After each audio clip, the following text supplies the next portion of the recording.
नमस्कार दोस्तों, संवाद भारत में आपका स्वागत है। दोस्तों, आज मैं आप लोगों के सामने फिर से महाराष्ट्र की राजनीति को लेकर चर्चा करने के लिए बैठा हूँ। आज मैं हिंदी में ये वीडियो करने वाला हूँ। इसका एक कारण है कि पिछला वीडियो मैंने महाराष्ट्र के राजनीति को लेकर मराठी में किया था और उसके बाद मुझे कई सारे कमेंट्स आए। सिर्फ कमेंट से नहीं, मुझे पर्सनली मैसेजेस आए कि आपका वीडियो मुझे ट्रांसलेट करके सुनना पड़ा क्योंकि मुझे मराठी नहीं समझती। और इस वजह से फिर मैंने सोचा ये जो विषय है ये कवर भी हो जाएगा और इसको हिंदी में करता हूँ। पिछला जो वीडियो मैंने मराठी में किया था उसका शीर्षक ऐसा मैंने दिया था, जो मैं हिंदी में ट्रांसलेट करके कह रहा हूँ। गोपीनाथ मुंडे जी, स्वर्गीय गोपीनाथ मुंडे जी, उनका राजकीय वारिस या राजनीतिक वारिस कौन है। और मैंने उसमें ये चर्चा की थी कि देवेंद्र फडणवीस उनका असली राजनीतिक वारिस है, ना कि पंकजा मुंडे। पंकजा मुंडे उनकी वारिस है, वो उनके प्राइवेट या व्यक्तिगत जीवन में है, पॉलिटिकल नहीं। और उसके कारण मैंने एक्सप्लेन किए थे। खैर छोड़ो, आज मैं आप लोगों से ये चर्चा करने वाला हूँ जो आज पंकजा मुंडे जी ने अपने समर्थकों से मिलकर जो मुद्दे पर बात किए, उस मुद्दे का विश्लेषण करूँगा। क्योंकि जब मैंने वो पूरा 40 मिनट का भाषण सुना, उसके बाद मुझे ऐसा लगा कि जो पॉलिटिकल पंडित है ये सच में राजनीतिक या ज़मीनी जो राजनीति है इसे कतई कट चुके हैं, कतई दूर चले गए हैं। एक न्यूज़ पोर्टल है डिजिटल में जो मेन स्ट्रीम से जुड़ा हुआ है, लोकमत, वहाँ पे आशीष यादव करके पत्रकार हैं, वो तो ये तक कह दिया उन्होंने कि पंकजा मुंडे यही बीजेपी की नेता है, देवेंद्र फडणवीस ने बीजेपी पर कब्जा किया है। इनकी पॉलिटिकल समझ है या इनका जो एक बायस इतना भर चुका है, ये मार्केटिंग में एक स्ट्रैटेजी होता है।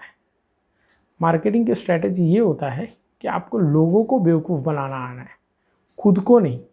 खुद को पूरी सच्चाई मालूम होनी चाहिए। पर महाराष्ट्र में पत्रकारों की हालत ऐसी है कि उन्हीं के ही मार्केटिंग के या उन्हीं के ही बनाए हुए खड्डे में फंस रहे हैं और वो उन्हीं की दुनिया में रह रहे हैं। इस तरह का मजाक बना के रखा है राजनीतिक विश्लेषण। परसों अशोक वानखेड़े जी करके एक पत्रकार थे, उन्होंने एक वीडियो किया यूट्यूब में जिनमें उन्होंने शीर्षक दिया है कि मोदी जी नितिन गडकरी जी से डरते हैं। देखिए, मोदी जी 13 साल मुख्यमंत्री रहे, उसके बाद लगातार दूसरी टर्म, एक टर्म पूरा सक्सेसफुली राज्य करने का, दूसरी टर्म मतलब उनका टर्म कंप्लीट होते होते 10 साल तक वो प्रधानमंत्री रहे। ऐसे व्यक्ति क्या किसी और अपने व्यक्ति से डरेंगे क्या? इनको राजनीतिक समझ ही नहीं है या ज़मीनी राजनीति से कट चुके हैं या अंधे हो चुके हैं अपने बायस में।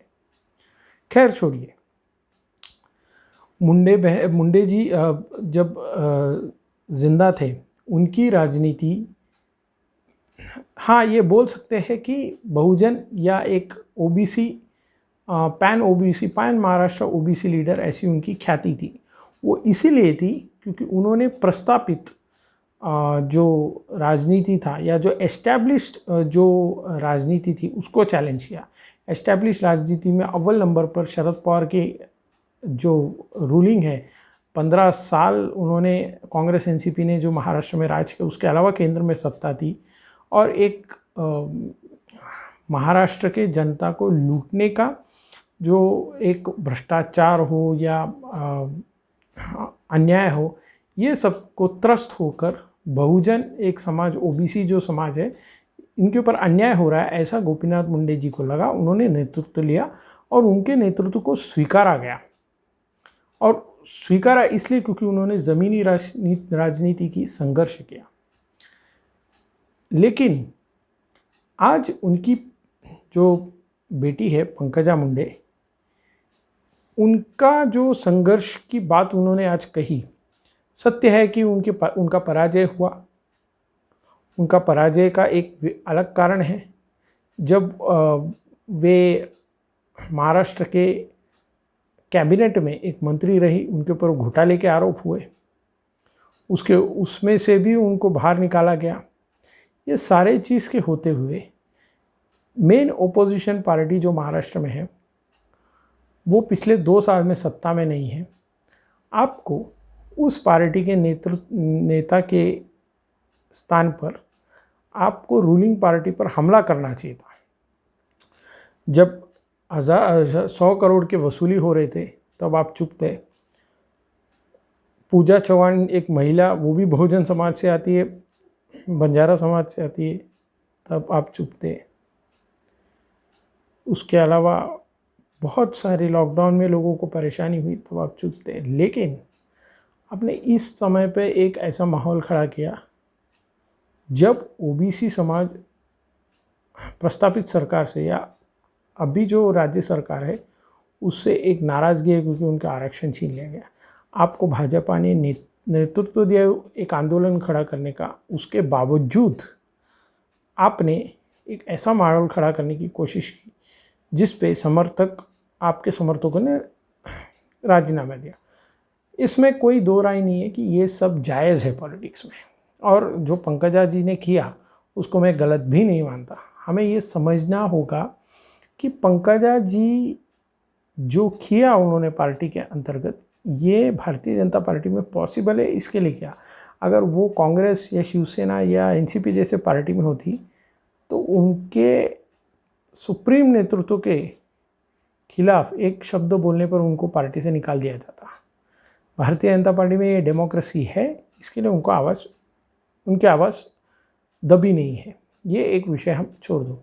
लेकिन आज जो उन्होंने भाषण दिया उसमें 2-3 मुद्दे सामने आए। एक, उन्होंने नरेंद्र मोदी और अमित शाह और जेपी नड्डा जी को अपना नेता माना।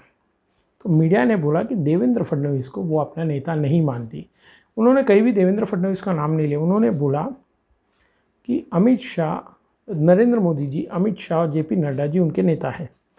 अब उनका पद क्या है महाराष्ट्र में, उनका पद क्या है भारतीय जनता पार्टी में, वो ये है, वो मध्य प्रदेश के सह प्रभारी है और मंत्री है, यानी सेक्रेटरी है महाराष्ट्र नेशनल टीम की।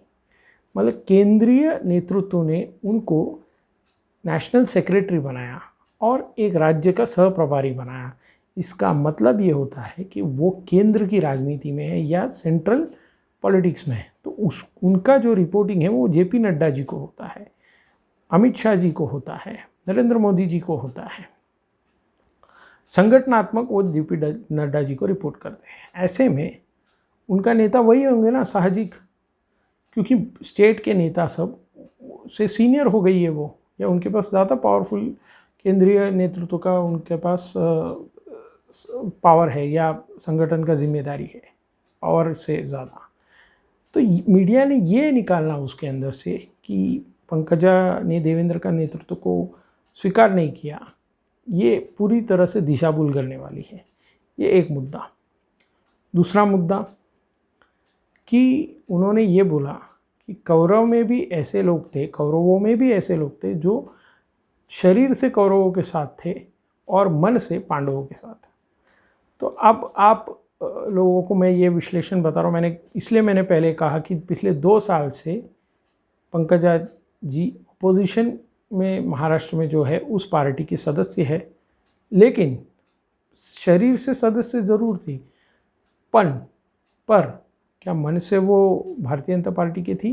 क्योंकि मैंने जो प्रकरण बोले, चाहे वो अनिल देशमुख जी का भ्रष्टाचार हो जिसमें अनिल परब का भी नाम आ रहा था, सचिन वाजे का केस हो, और वाधवन का ट्रांसफ़र का इशू हो, पूजा चौहान का आत्महत्या केस हो, धनंजय मुंडे के ऊपर लगे हुए आरोप हो, फिर ओबीसी आरक्षण हो, मराठा आरक्षण हो। अब ओबीसी आरक्षण भी उनको संगठन ने दे दिया, पर आप एक भारतीय जनता पार्टी के कार्यकर्ता के नाते जो ज़मीन पर लड़ रहा है, जो एक नैरेटिव सेट करने की कोशिश कर रहा है, तब आप चुप थे। तो क्या ये जो कौरवों की बात कर रहे हैं जो पांडवों के साथ है, या जो पांडवों का बात करें, तो क्या आप कुछ मैसेज ऐसा देना चाह रहे हैं?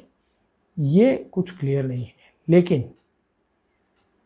कुछ चीज़ें ओपनली नहीं बताया जाता, वो ओपन सीक्रेट होता है। उसी तरह पंकजा जी ने आज जो भावना व्यक्त की वो पूरी तरह से एक अंदर से नाराज़ व्यक्ति की भावना थी, उसके वजह से कॉन्ट्रडिक्शंस आया है। लेकिन हमें ये पंकजा जी का बात को समझना होगा कि उनको ये बात रियलाइज़ हो चुकी है, जिस तरह से बहुजन नेतृत्व भारतीय जनता पार्टी जिन्होंने भी छोड़ा हो, जो भी पक्ष उन्होंने ज्वाइन किया हो, उनका क्या हाल हुआ, तो वो पार्टी छोड़ने का विचार नहीं कर सकती।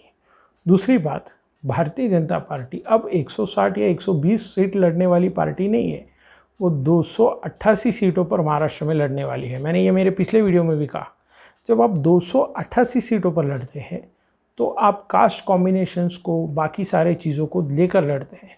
ऐसे समय में जब धनगर एक बड़ा पॉपुलेशन है, धनगर समाज वो आपके पास आकर्षित हो रहा है, मराठा समाज वो आपके साथ आकर्षित हो रहा है, उसके अलावा अन्य भी समाज, तो वैसे में बंजारी समाज की जो पॉपुलेशन है वो 2.5% है।